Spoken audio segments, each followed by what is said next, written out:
toutes et à tous et bienvenue dans cette grande émission, la dernière de la semaine. Je suis ravie de vous retrouver. La folle journée en région et notamment en Vendée a refermé ses portes le week-end dernier.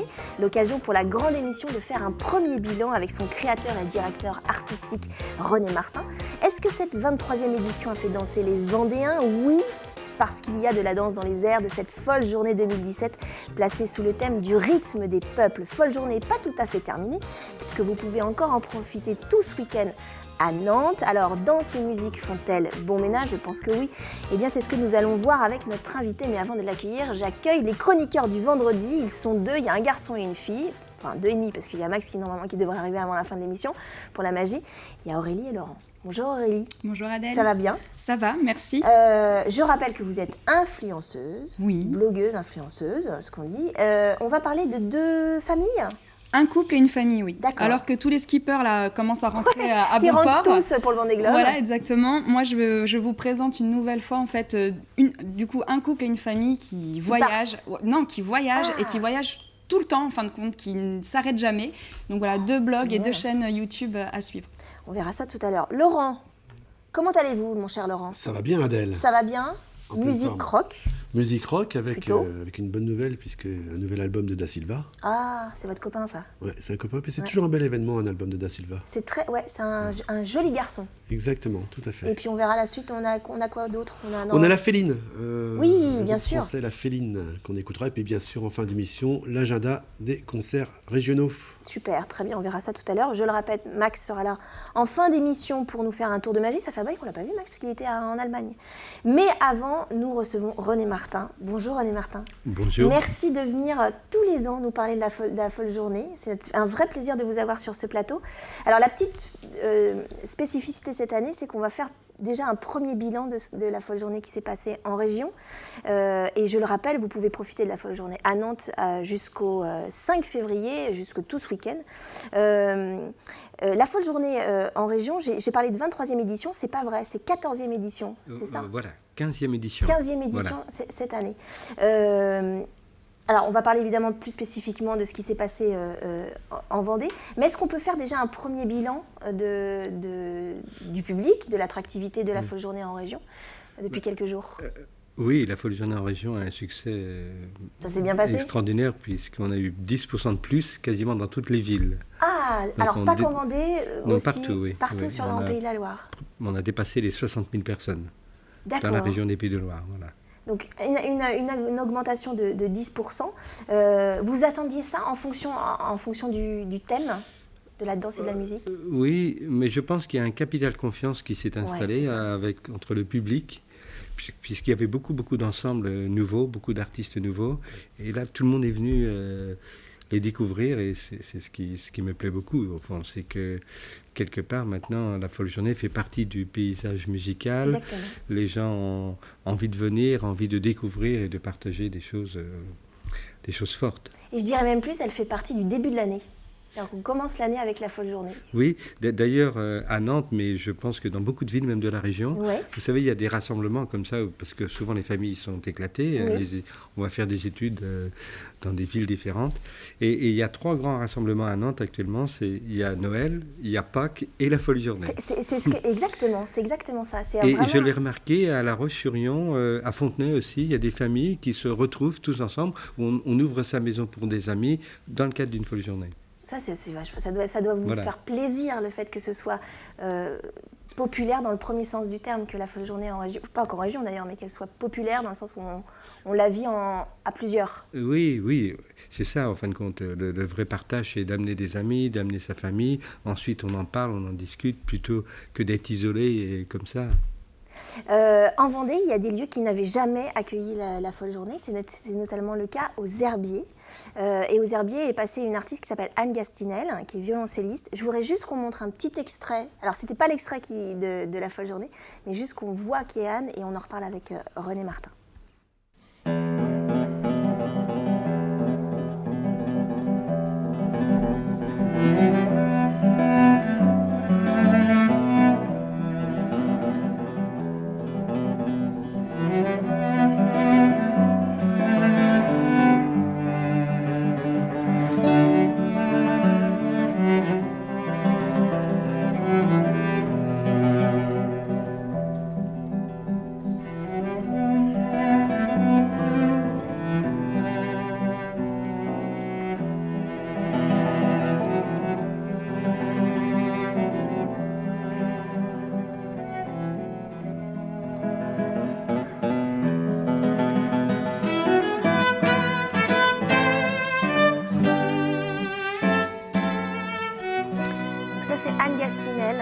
Alors évidemment, c'est pas la Tour des Arts ce qu'on vient de voir des herbiers. Je vous vois tapoter vos mains, René Martin. C'est au rythme de la musique ou c'est vous tapotez vos doigts? Au rythme de la musique, c'est beau ce qu'il fait. Hein. C'est très les joli. deux, le guitariste aussi.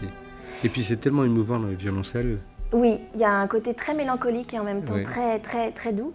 Je voulais revenir aux herbiers. C'est la première fois que la folle journée a eu lieu aux herbiers. Comment se passe le contact avec les villes? Est-ce que c'est les villes qui vous demandent en disant on aimerait bien accueillir un concert? Comment ça se passe? En fin de compte, nous avons 10 villes actuellement. Oui. Dans la région du Puy-de-Loire. Ouais. Et les herbiers, c'est proche de Cholet. Et on ne peut pas... Ah bah oui. Beaucoup de villes voudraient la folle journée, mais malheureusement, on ne peut pas élargir les folles journées. On a déjà 150 concerts. Donc, on a décidé avec la région des Pays de Loire, avec Laurence Garnier, Oui. en fin de compte, de créer des petites satellites autour des villes D'accord. principales. Et donc, les herbiers, c'est juste à côté de Cholet. Il y a des très beaux équipements. Il y a des salles de concert. Il y a un conservatoire aussi qui est formidable. Et donc, on a tenté cette aventure, c'est-à-dire un concert aux herbiers. Et on a fait la même chose à Fontenay avec Oui. Vouvant. Exactement. Et Anne Kefelet qui est venue jouer à Vouvant. Donc, le résultat est extrêmement positif. Donc, je pense que dans les prochaines années, on aura comme ça des petites villes satellites qui seront autour de la ville principale. Ce qui va vous demander quand même un travail aussi supplémentaire dans le sens où il faut, par rapport à Cholet, si on prend l'exemple de Cholet et Herbiers, il y a Cholet qui est le cœur de la folle journée en région, mais ça vous rajoute aussi des infrastructures et des contacts avec les autres petites villes satellites, donc plus de travail. Un petit peu plus de travail, surtout dans le transfert des artistes, etc. Ouais. Mais je trouve que c'est une proximité aussi dans le milieu rural Ouais. absolument formidable, parce que évidemment, il y a des gens des herbiers qui viennent à Cholet, mais grâce à la venue de la folle journée chez eux, ils vont évidemment y aller plus naturellement. Exactement. Pourquoi ce thème des rythmes des peuples? Au fond, en fin de compte, la folle journée s'appelait la danse. Et quand j'ai commencé à travailler sur ce thème, il y a 2 ans, j'ai dû recevoir 400 propositions de compagnies de danse. Alors je me suis dit, là, il y a un problème. Ouais. Parce qu'au fond, le thème principal, c'est montrer à quel point la musique populaire a influencé la musique savante. Et la première musique populaire, c'est la danse. D'ailleurs, du Moyen-Âge jusqu'à l'époque baroque, les musiciens étaient danseurs et Exactement. les danseurs étaient musiciens. C'est-à-dire que... Et dans les châteaux forts, c'est là où on crée les premiers orchestres, on animait, c'était de la danse. Ouais. Et c'est pour ça que j'ai voulu montrer à quel point, au fond, ensuite, même jusqu'à aujourd'hui, la danse est considérable. L'influence de la danse est considérable. Est-ce que c'est des vases communicants? Est-ce que la musique influence la danse et est-ce que la danse influence la musique? C'est plutôt, en fin de compte, Dans c'est un plutôt sens. la musique populaire, Ouais. la danse. Et puis, alors, il y a eu un travail remarquable au 19e siècle, au 20e siècle, des compositeurs comme Béla Bartók allaient collecter dans les campagnes des milliers et des milliers de chants et des milliers de danses populaires. Ensuite, c'était leur matériau et grâce à ce matériau, ils ont composé des œuvres absolument géniales. Alors on va reparler justement de la danse et de la musique avec ce thème, le rythme des peuples pour cette édition 2017 de la Folle Journée. Mais d'abord, on va partir en voyage avec Aurélie.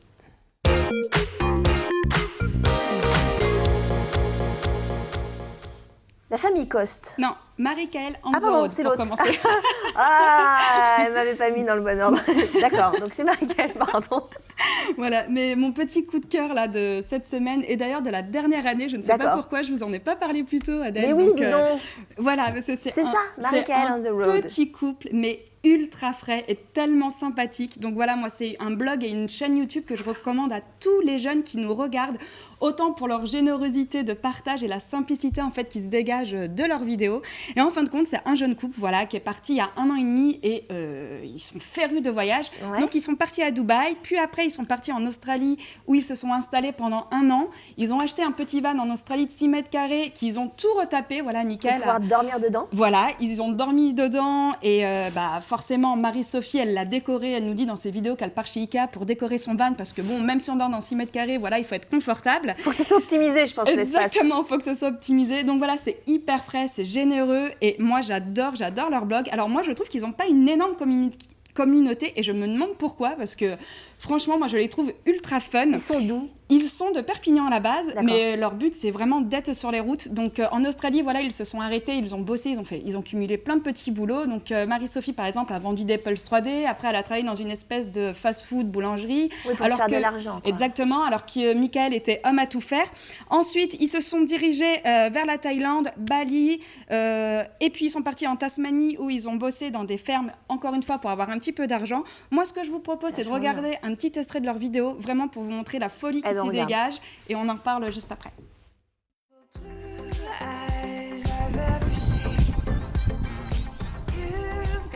Retour sur nos 1 an d'aventure. On remonte le temps et on vous montre tout.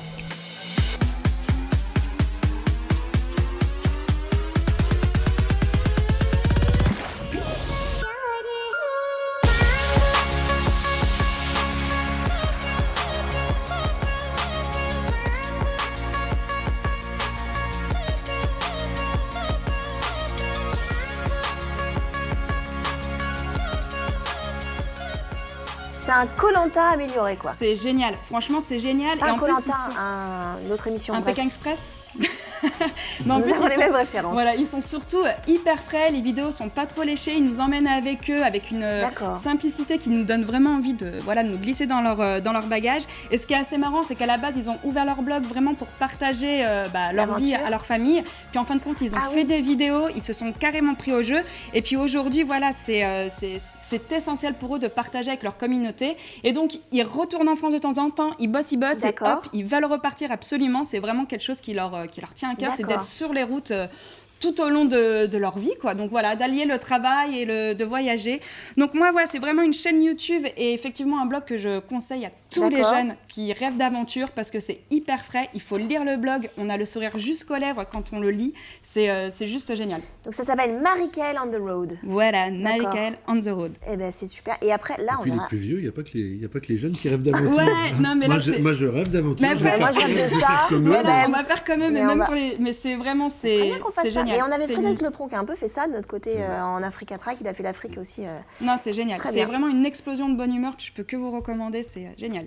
Et on voit la Fémicos tout à l'heure. Voilà, tout à fait. On est d'accord. Merci Aurélie. Tout de suite, c'est le rock.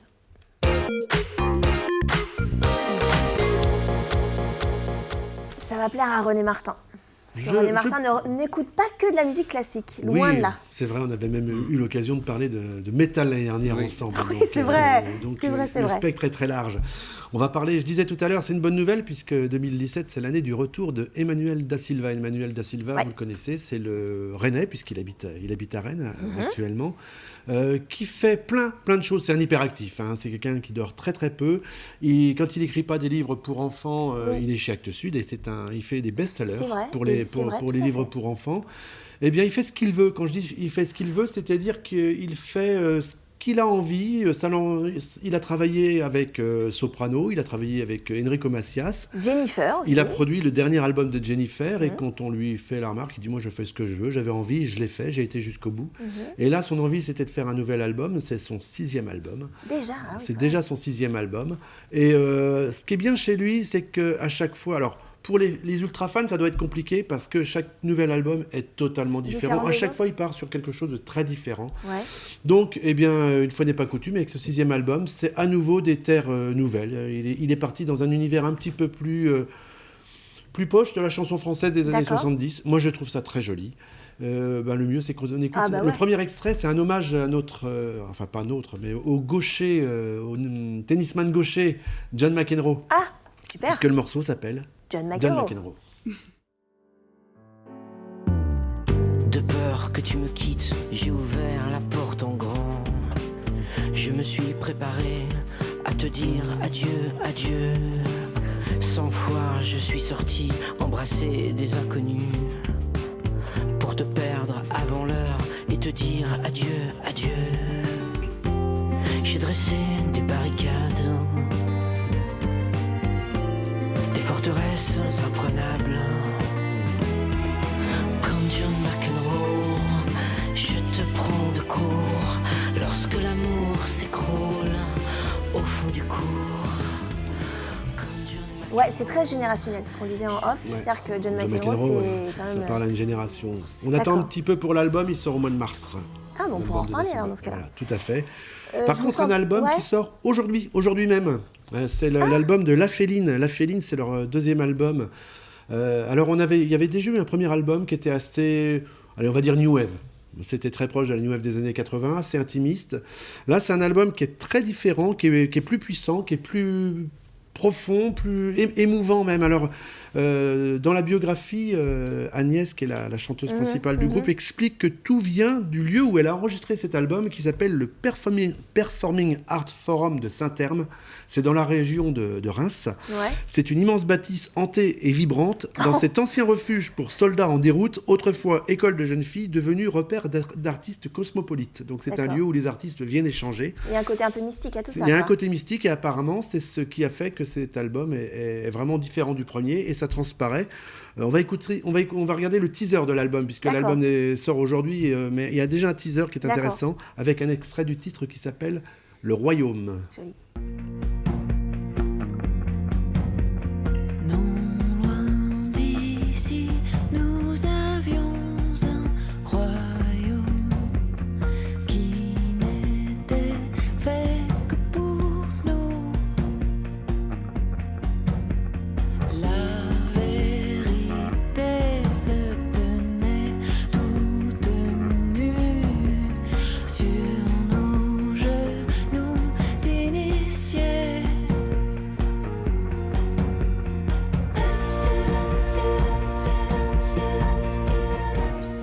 Ça s'appelle La Féline. René Martin, vous en pensez quoi?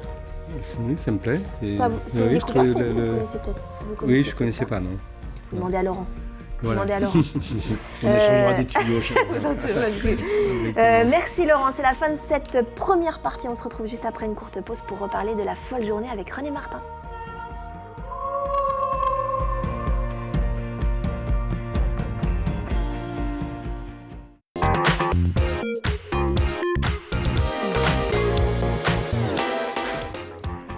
De retour dans la grande émission, nous sommes en compagnie de René Martin, le créateur et directeur artistique de la Folle Journée qui vient de se terminer en région, mais vous avez encore l'occasion d'y aller puisque c'est tout ce week-end à Nantes. Je sais plus, René Martin, combien de concerts À Nantes, il y a 320 concerts. 320 concerts et en région c'était 160 concerts. Ça fait quand même un nombre de concerts assez Oui, assez assez, conséquent. ouais. Spécificité de la Folle Journée, c'est que ce sont des concerts qui sont assez courts. Oui, c'est des concerts entre 45 et 50 minutes. Donc pour ceux qui disent oh là là, le classique c'est pas pour moi, Voilà. c'est Voilà. c'est pas une excuse, c'est ça? Voilà, c'est-à-dire que je pense que c'est une durée qui est confortable pour découvrir. Ouais. Et puis, on a quand même déjà une idée de ce qu'est un vrai concert de musique classique. Et puis ça permet aussi ensuite d'aller écouter d'autres concerts, de faire des pauses. Ouais. Et je pense que ce format a beaucoup séduit pour le développement de la Folle Journée. Pour populariser la Folle Journée, Oui, exactement, populariser le classique. Est-ce que la Folle Journée en région peut avoir des conséquences sur la Folle Journée à Nantes? Est-ce qu'il y a des gens qui viennent, par exemple, aux Herbiers, à Fontenay-le-Comte, à Oui. l'Île-Dieu, et qui se disent « Ah, c'était vachement bien, je vais aussi me rabattre sur les concerts de Nantes aussi ». Oui, oui, beaucoup. On le remarque beaucoup. Mais l'inverse aussi. On remarque beaucoup de Nantais qui vont à Saint-Nazaire, qui viennent à La Roche-sur-Yon. Il y a aussi la possibilité de venir avec le TER, vous présenter votre billet et vous avez un tarif très spécial, préférentiel pour venir dans les villes de la région. Donc on a beaucoup de gens qui vont, des gens de la région des Pays de Loire qui vont écouter d'autres concerts dans d'autres villes. Et est-ce que les concerts de la Folle Journée en région donne un petit peu la teneur, le parfum de la Folle Journée à Nantes?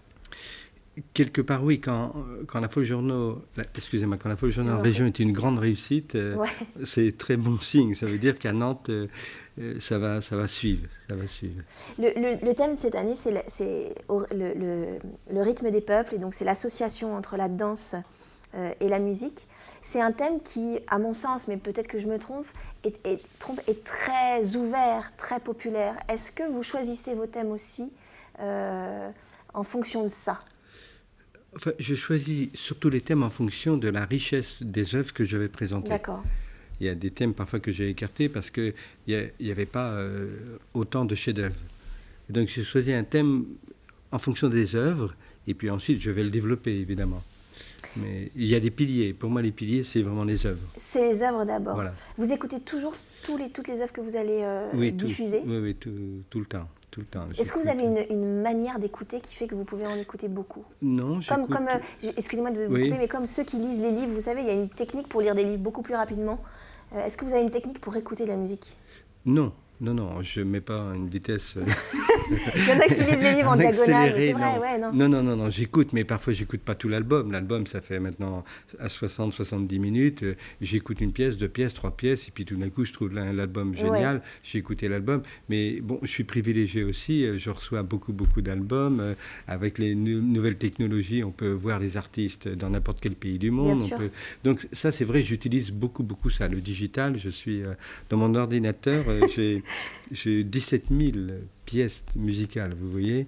Donc, quand je prends un avion, parce que j'ai la folle journée au Japon, quand je suis 12 heures dans un avion, ben là, j'en profite pour écouter plein de choses, mais ça me guide. C'est quasiment comme si c'était un jukebox que j'avais en permanence à côté de moi. Et puis, j'ai une collection de petites enceintes qu'on peut mettre dans des petits sacs, qu'on peut mettre dans des grands sacs, qu'on peut mettre comme ça. Dès que je pars, même, j'ai toujours ça.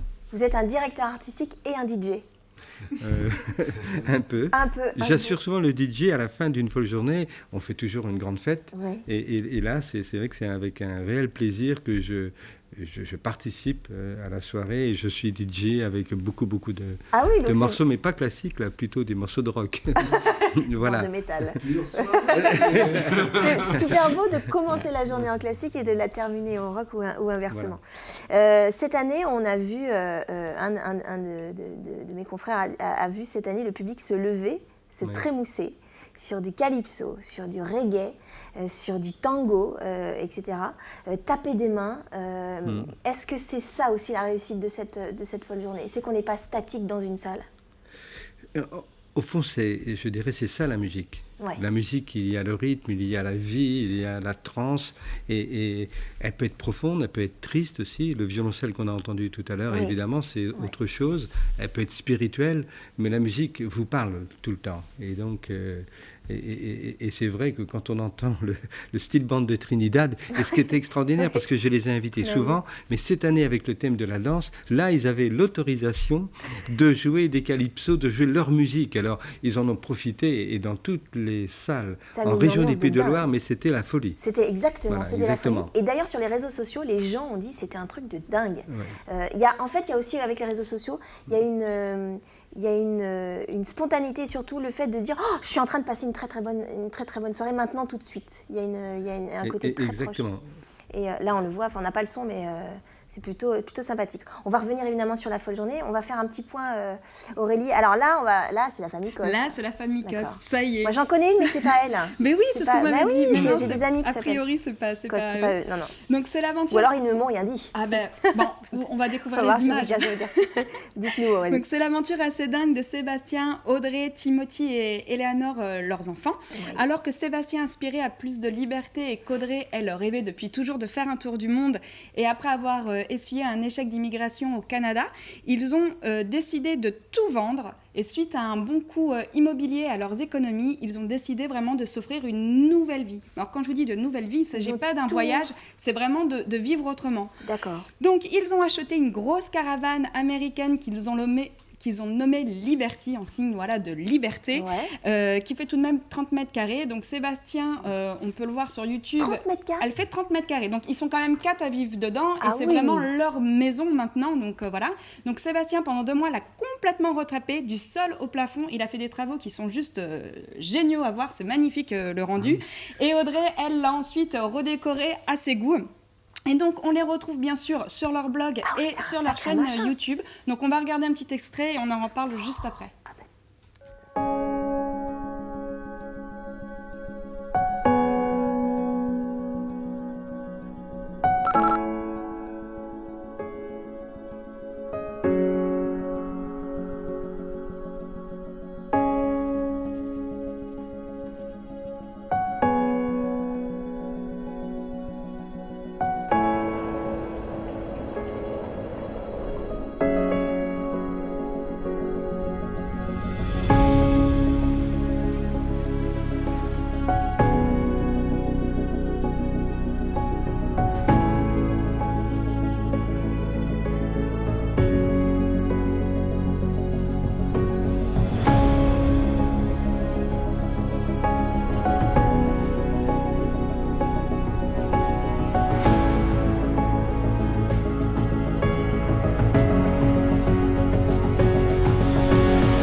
c'est pas la petite caravane, voilà, c'est vraiment la caravane américaine.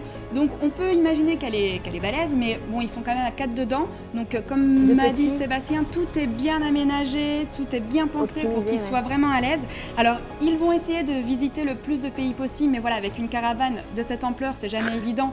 Point de vue visa, et notamment ils peuvent pas aller dans tous les pays qui gèlent, c'est assez contraignant, donc voilà.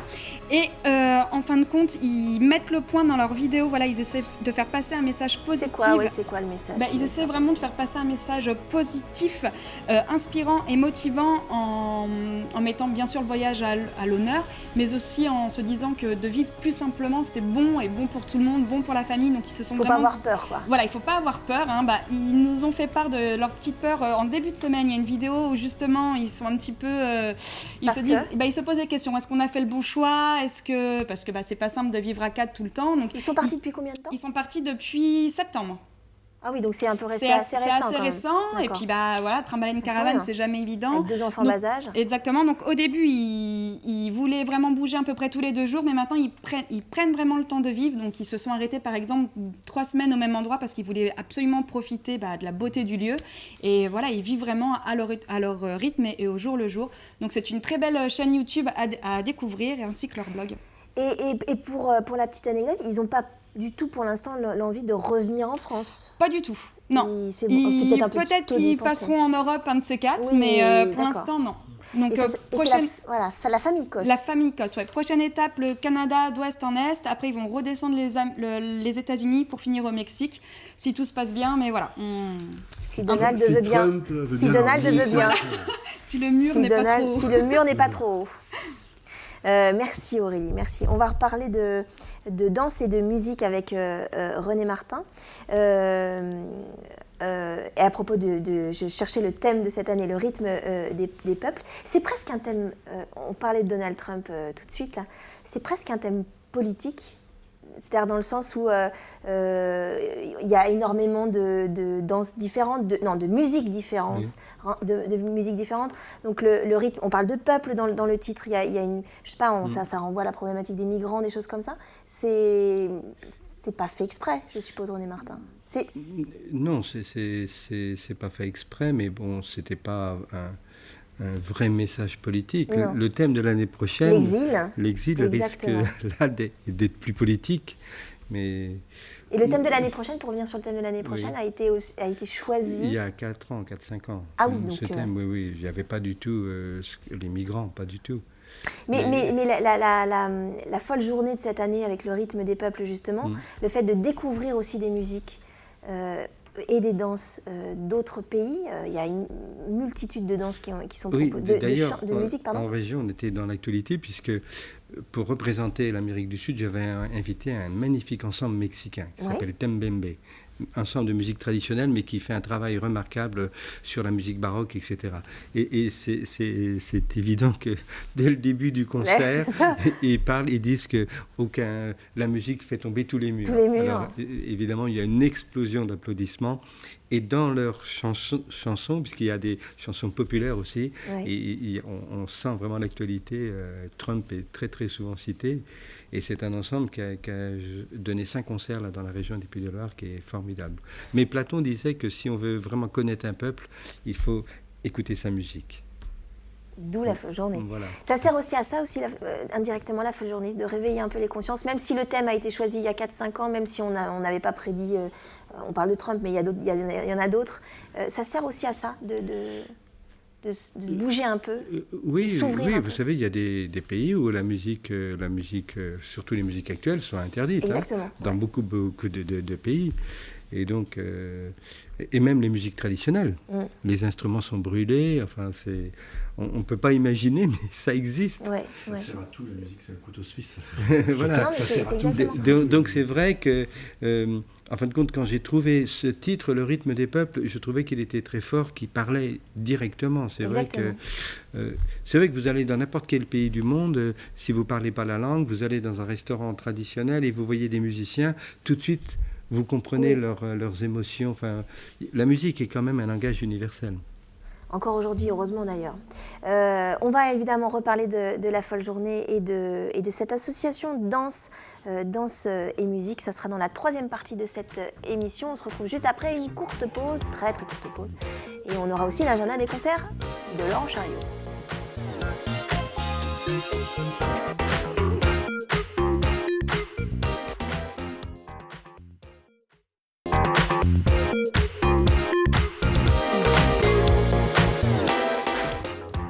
De retour dans la 3e et dernière partie de cette grande émission, nous sommes en compagnie de René Martin, le créateur et directeur de la Folle Journée. D'ailleurs, on en est ravis. Folle Journée qui vient de fermer ses portes en région, et notamment en Vendée, mais qui est en ce moment à Nantes. Donc, c'est pas très loin, hein, la Vendée-Nantes.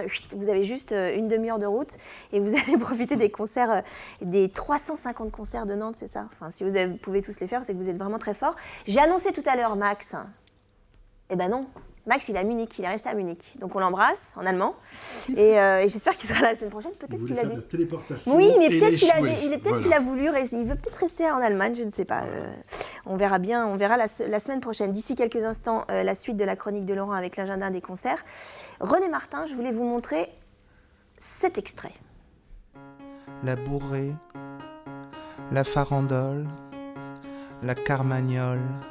Rien que les noms nous révèlent leur beauté, rien que les noms, tout est dit. C'est surtout beau quand c'est beaucoup de travail, c'est surtout beau quand c'est bien fait, quand personne ne rit. Le quadrille, le sirtaki. Alors, ça, c'est pas de la musique classique, comme vous l'avez constaté. René Martin, c'est Philippe Catherine. C'est le dernier clip de Philippe Catherine. C'est le dernier morceau de Philippe Catherine qui, je crois, s'appelle Danse traditionnelle.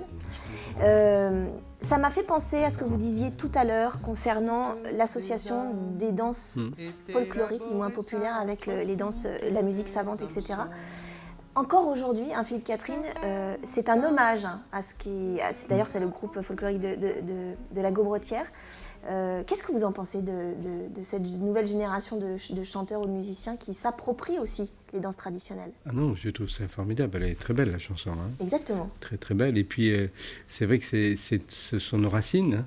Oui. C'est notre culture. Et quelque part, bon, Philippe Catherine, aujourd'hui, c'est un clin d'œil sur ces traditions. Mais à l'époque de Bach, quand il a composé ses suites pour violoncelle, il y a les gigues, il y a les courantes, il y a les allemandes. C'est que des chansons populaires. C'est que des danses populaires et des danses traditionnelles. Donc, en fin de compte, c'est là où quelque part, on n'a jamais coupé le cordon. Elles vivent grâce à beaucoup de groupes folkloriques, et elles enrichissent toujours le répertoire musical, aussi bien dans la musique actuelle que dans la musique classique. Exactement. Donc j'ai bien fait de vous montrer cet extrait-là. Oui, je trouve. Et puis je trouve les paroles, enfin la musique, je trouve la production aussi est très bien faite. Hein. Exactement. Clip de Gaëtan Châtaignier. Oui, tout à fait. Pour dire, c'est que des locaux. Ils sont que de chez nous. Le morceau a été enregistré dans un studio nantais. Voilà, comme ça, la boucle est bouclée. René Martin, il y a des musiques qui invitent à la danse, il y a des musiques qui sont danse aussi, mais est-ce qu'il existe des musiques où la danse est un petit peu plus cachée, un peu plus sous-jacente? Eh bien, les musiques sacrées.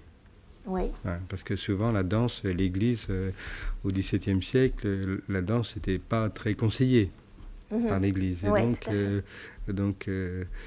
mais on va à Nantes pouvoir découvrir, on a d'ailleurs découvert des messes composées en Argentine, des missa tango, où là le tango a une influence considérable puisque vous avez le bandoneon, vous avez le piano, vous avez les chœurs, vous avez les solistes, et le rythme du tango est très très présent dans ces messes. Et c'est des chefs-d'œuvre, vraiment. C'est une très grande découverte dans la région des Pays de Loire, et à Nantes aussi, on a 2 grandes messes comme ça d'un compositeur argentin qui s'appelle Palmieri et un autre compositeur argentin aussi qui s'appelle Bacalov. Mais ce qui est très étonnant, c'est que la messe de Palmieri, en fin de compte, le pape François, qui est argentin, adorait cette messe et elle a été jouée au Vatican il y a 2 ans. Est-ce que, pour rebondir sur ce que vous dites, est-ce qu'il y a des pays qui mélangent mieux la danse et la musique que d'autres? Alors, pour la musique traditionnelle, c'est vrai que tout ce qui est Amérique latine, Amérique du Sud, voilà, là, la musique, souvent dans les musiques sacrées ou dans la musique savante, il y a tous les rythmes. y a des compositeurs mexicains actuellement qui font des choses remarquables à partir de la musique traditionnelle. Mais en France, en Allemagne aussi, enfin en Europe, il y a aujourd'hui une très grande influence quand même de la danse. Quand on parle danse et musique, je ne sais pas ce que vous en pensez, mais on pense tout de suite au ballet. Moi, je pense à Casse-Noisette, je pense aussi aux comédies musicales, à West Side Story, Gisèle, etc., etc., Daphnis et Chloé, par exemple, de Ravel. On entend des ballets pendant la folle journée, on va entendre des ballets. Mais à aucun moment, vous n'avez voulu associer un vrai ballet à la folle journée. C'était vraiment se focaliser sur la musique. Oui. Alors, ça bon, vous avez des commandes à des chorégraphes et c'est vrai, ou à des grands danseurs. Et alors, on écrit une pièce pour un grand danseur. Ouais. C'est très souvent le cas dans les ballets de Tchaïkovski, Oui, tout à où le fait. Sacre du Printemps a été écrit pour Nijinsky, et c'est Stravinsky qui a travaillé avec Nijinsky.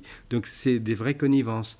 Mais je voulais pas, parce que l'esprit de la folle journée, c'est avant tout la musique, et si on veut donner un très grand ballet avec, je sais pas moi, une centaine de danseurs, il y a des tapis de danse, il y a des éclairages, enfin, il faut réserver une salle pendant 4 jours. Ouais, Il faut y a des pré-générales, répétitions. des générales, etc. Ouais. Donc par contre, on a un seul cas de danse à Nantes, c'est un danseur japonais qui s'appelle Saburo Teshigawara, qui est un excellent danseur et qui lui improvise simplement sur de la musique de Bach. Vous avez une violoniste qui est toute seule. D'accord. La scène est très nue, puis lui il improvise. C'est extraordinaire ce danseur. Mais parce qu'au fond, il est vraiment danseur et musicien. C'est la seule incartade que vous faites Voilà, sur les 350 concerts. Voilà. Merci beaucoup René Martin, on va y revenir d'ici quelques instants. Mais d'abord, on va faire le point sur l'agenda des concerts avec Laurent Charliot. Agenda des concerts, rock. Ok. Enfin, musique contemporaine. Musique actuelle, on peut Alors, dire. et tout ça. il y a la folle journée, Il y a la folle journée. hein, mais il n'y a pas que. Il y a aussi les satellites. Voilà. autour. Et ça me gêne terriblement d'opposer musique actuelle Il faut pas à la l'opposer. folle journée, Je suis d'accord. parce que on le découvre à chaque fois qu'on se rencontre ici sur ce plateau, c'est qu'on parle de musique actuelle pour la folle journée. Très bien, monsieur Seydi. Voilà, c'est dit. Coup de poing. On commence en Vendée avec ce soir aux Fusions. Il y a The Geek et VRV qui a Pardon The Geek et VRV. Ouais, j'ai un petit peu de mal à le dire parce que je Non, sais pas c'est comment. qu'en fait, c'est que vous lisez pas votre chronique, c'est ça? Si, je lis Vous ma n'avez pas voulu chronique. mettre? Si, Ouais, non, je l'ai. d'accord. Là, Ok. c'est méchant, Adèle. Vous allez parler de la taille de mes chroniques, c'est bien ça? Du corps? Du corps, oui, parce que Voilà. montrez-le. Montrez-le. C'est Je vais méchant, juste Adèle. montrer. C'est Je vais méchant, montrer. Adèle. Voilà, ça c'est mes questions, voilà. Et ça c'est la taille de la typo de Laurent. Voilà, c'est juste. Faites attention, mon petit cœur. Oui, je Adèle. sais. Bref. Donc, sur mes méga chroniques, il est dit que c'est un duo électro qui sera ce soir aux Fusions. D'accord. Et demain, c'est une soirée hip-hop dans le cadre du festival de hip-hop qui a lieu dans toute la région également ce Ah, mais oui, week-end. c'est vrai, bien sûr. Et demain soir, il y a Caballero et Jean Jass, et il y a Ben Junior et Rezinski. Donc là, on est dans le hip-hop. Et à la Barre de Mont, il y a vos copains qui jouent demain à l'espace Terre de Sel. Il y a Epsilon, Cachemire, La Vagabonde oui. et Les Caméléons. Donc dis donc, bien. voilà, ouais, il y a 4 groupes Ah, les très Cachemires, ils sont à rock'n'roll. la Barre de Mont. Tout à fait. D'accord. Demain soir. À la Motachar, samedi prochain, enfin demain, on a Alexis HK. Ça, Bien. c'est très bien. Ouais, très bien. bien, Ça, c'est quelque Alexis chose. HK. Exactement. Très joli. Et puis, fin de semaine, on a à la Longère, on a Cali.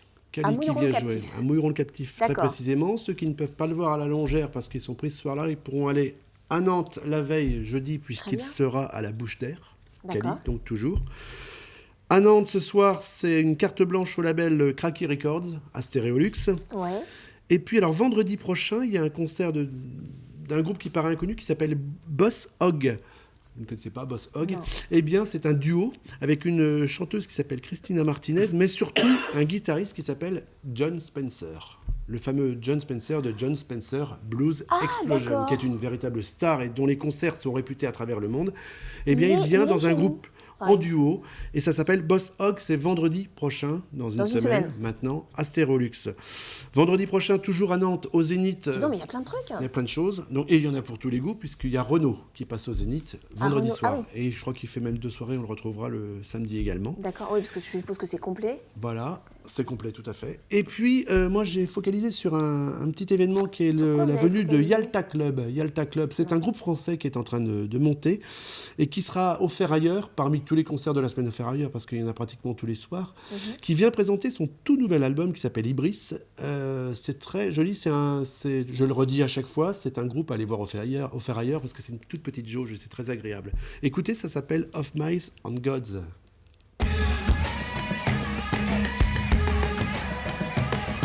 It's high time for you to rise and choose how you wanna live there. Stop looking up at us for questions we don't care about. You got all the answers there, just give yourself a chance to work it out. Work it out. It's high time for you to rise and choose how you wanna live there. Stop looking up at us for questions we don't care about. You got all the answers there, just give yourself a chance to work it out. Work it out. I can tell that we won't. Down under our feet, there is strength, there is beauty. Colors in the concrete, shades of diamonds in the sea.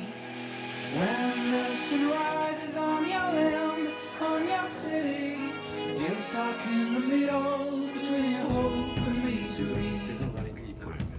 René Martin, vous disiez que la danse était de plus en De plus... plus en plus présent Exactement. dans les clips. C'est une très jolie transition avec le rythme des peuples. Je ne sais pas ce que ça pourrait illustrer d'ailleurs Exactement. la folle journée. C'est vrai qu'il y a de plus en plus de danse dans les clips, que ce soit les musiques actuelles, etc. La danse et l'esthétisme et la danse. C'est vrai. Exact. Alors on voyait beaucoup ça dans le hip-hop, parce que Ouais, c'est vrai bien que sûr. le hip-hop c'est la danse, mais maintenant on le voit dans le rock, on le voit dans tous les styles de musique, la danse. C'est vrai. Parce que le hip-hop a de plus en plus d'influence dans la musique. Pour ça que tout à l'heure on parlait de rock, mais comme dans les musiques actuelles, Ouais. l'influence du hip-hop est prépondérante. Ouais. Et donc effectivement, comme on ne peut pas séparer le hip-hop de la danse, on retrouve tout ça. Et c'est vrai qu'on le retrouve beaucoup. Et le beaucoup, hip-hop beaucoup. a été influencé par le jazz, et par Exactement, le, tout etc. à fait. etc. Enfin, Ouais, tout, Et je pense que René Martin ça donne une dimension plus universelle, plus mondiale, quand il y a des danseurs, Oui. plutôt qu'un visage d'un musicien, etc. Là, quand on voit ça, évidemment, on est tout de suite interpellé Exactement. par... Ouais. C'est un côté, je sais pas, c'est un côté bestial aussi. Ouais. En même Exactement, temps, ouais, tout à fait. il y a une force qui se dégage, qui est beaucoup plus, peut-être plus intéressante que de voir le musicien. Je pense aussi, ouais. En tout cas, plus visuel. Oui, plus visuel. Plus visuel. Même s'il y a des musiciens qui sont qui dansent presque Ah oui, sur oui, le plateau, oui. hein, on est d'accord. Oui, mais souvent le musicien est discret, c'est-à-dire que il est concentré. Alors c'est très beau, son geste est très beau, mais il va pas. Tous les musiciens ne dansent pas, etc. Pratiquement pas toutes les émissions, mais avec Laurent, Laurent tape du poing en disant allez voir les concerts dans les salles, allez voir les artistes dans les salles, allez voir les artistes dans les salles, et pas simplement dans les zéniths ou les choses comme ça.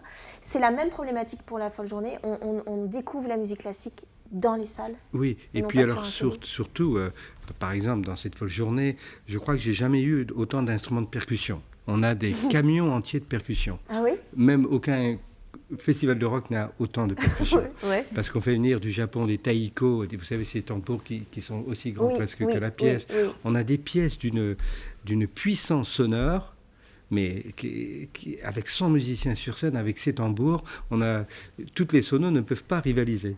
Et c'est là où je pense qu'avec ce rythme des peuples, je conseille vraiment aux jeunes de venir, aux gens qui aiment le rock, parce que là, ils vont découvrir des choses, mais absolument hallucinantes. Ils vont s'ouvrir sur Oui, autre chose. on va s'ouvrir. Vous savez, souvent la musique dite savante influence tous les grands groupes de rock. Hein. Bien sûr. Radiohead connaît Debussy par cœur, enfin, ils connaissent les musiques de Bartók, ils connaissent les musiques de Stravinsky. Alors après, ils sont influencés, mais quasiment tous les musiques un peu alternatives, etc., ils écoutent énormément. D'ailleurs, ils sont formés dans des conservatoires. Bien sûr. Hein. C'est plus la période où, dans les années 60-70, on apprenait tout seul son instrument. C'est une autre musique, hein. Mais aujourd'hui, il y a quand même une telle ouverture dans les écoles de musique. Toutes les écoles de musique ont des classes de musique actuelles. Donc on peut faire de la techno, on peut utiliser les ordinateurs, ce qui fait que la musique s'enrichit. Hein. C'est plutôt une bonne nouvelle, ça, Laurent. Oui, c'est une bonne nouvelle. Ouais, ça va. C'est fini les cours de de solfège à mamie qui lassait les gamins, etc. Oh ouais, je pense que c'était fastidieux, voilà, etc. c'était fastidieux. Donc je pense que oui, aujourd'hui, quand je vois les écoles de musique telles qu'elles sont aujourd'hui, c'est un vrai progrès, c'est génial. L'exemple de La Roche-sur-Yon. Le ciel, j'allais en le parler. ciel, quand j'ai vu l'équipement, mais c'est époustouflant, c'est un outil. Qui vient d'ouvrir. Et vous avez d'ailleurs fait une conférence musicale, c'est ça, là-bas, au ciel, pour enclencher la folle Et journée. d'ailleurs, là, on parlait de la danse, mais je ne sais pas si vous avez vu au ciel les studios de danse. Oui, tout Ils à ont fait. des studios de danse absolument étonnants. Ils ont des salles de concert.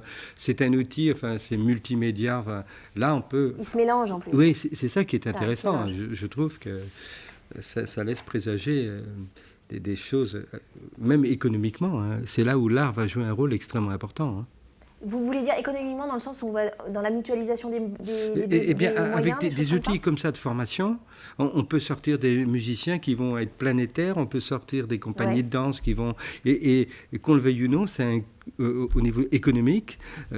Imaginez ce que les Beatles ont amené à l'Angleterre, au niveau de l'image, même au niveau de la production. Enfin, et je crois beaucoup à ça, moi. Je crois que souvent, les parents ont peur. Ils ont des enfants qui aiment l'art, qui aiment la musique, qui aiment le design. Et ils se disent, oh là là, mais c'est des voies de garage. C'est pas du tout des voies de garage. Par contre, il y a peu d'élus. Mais si vous êtes passionné, si vous travaillez, et là, il faut que les parents laissent faire, encouragent leurs enfants. C'est un très beau message. Je tiens juste à dire que cette semaine, on a consacré une émission justement au ciel et on a reçu le maire de La Roche-sur-Yon, Luc Bouard. René Martin, vous avez été nommé en octobre dernier président de l'Institut technologique européen des métiers de la musique, l'ITEM. Ça claque, hein? Oui, le titre est un peu pompeux. Au fond, c'est quoi exactement? Au fond, c'est un institut des métiers de la musique. C'est là où quand on veut être facteur d'instruments, accordeur de piano, c'est l'école où on forme les accordeurs de piano. Quand on veut réparer des guitares, c'est l'école de la facture instrumentale. C'est-à-dire on apprend à construire des guitares, on apprend à construire des cuivres, enfin tous ces instruments. Et c'est en même temps l'artisanat et les nouvelles technologies. Et ça m'a fait extrêmement plaisir quand on m'a demandé de prendre la direction de cet institut, parce qu'au fond, dans la folle journée, dans l'ombre, ce sont tous ces gens. C'est grâce à eux qu'on a des très beaux instruments, c'est grâce aux facteurs d'instruments, c'est grâce aux accordeurs que les instruments sont justes, etc. Donc, d'avoir cette responsabilité, de contribuer peut-être à son rayonnement international, parce que je vais essayer de lui donner d'autres dimensions, surtout avec les relations privilégiées que j'ai avec le Japon, avec beaucoup de pays. Où vous faites les folles journées où là-bas je fais aussi. les folles journées, donc c'est un peu... Bon, j'ai été très honoré qu'il me propose cette distinction. Enfin, mais ça me prend du temps quand même, plus que j'imaginais. Ça complète votre rôle aussi, c'est-à-dire que vous avez toutes les facettes de votre métier. Oui, et puis je connais bien tous les grands accordeurs dans le monde, vous voyez, donc... Peut-être que grâce à moi, je vais peut-être faciliter la venue de cet accordeur au Mans pour qu'il rencontre tous ces jeunes. Ça s'appelle l'ITEM, pour ceux qui connaissent le terme raccourci. Une dernière question avant de terminer cette émission. Est-ce qu'Audrey Azoulay, la ministre de la Culture, viendra à la folle journée ? Je ne sais pas, mais je pense que la folle journée n'a jamais attiré les ministres de la Culture. Oui, parce que c'est ce que vous aviez dit, Fleur Pellerin n'était jamais venue. Jamais venue. Nous, on va écouter des concerts parisiens dans des salons, mais je ne l'ai jamais vu, moi, à la folle journée. Parce qu'on n'a pas eu de bon ministre de la Culture depuis Jacques Lang. Voilà. Peut-être, mais en tout cas, on va peut-être l'inviter en lui disant, si elle nous regarde, elle nous regarde forcément, qu'il faut aller à la folle journée. Vous avez le temps, c'est ce week-end encore. Si vous n'avez rien ce week-end, il faut y aller. Il faut y aller quand même. René Martin, merci beaucoup en tout cas d'avoir accepté l'invitation de la grande émission. Bon courage pour cette dernière ligne droite à Nantes. C'est tout ce week-end. C'est à Nantes. C'est la folle journée 2017. L'année prochaine, c'est le thème de l'exil. On en reparlera évidemment avec vous. En tout cas, bon vent pour cette dernière ligne droite de l'édition 2017.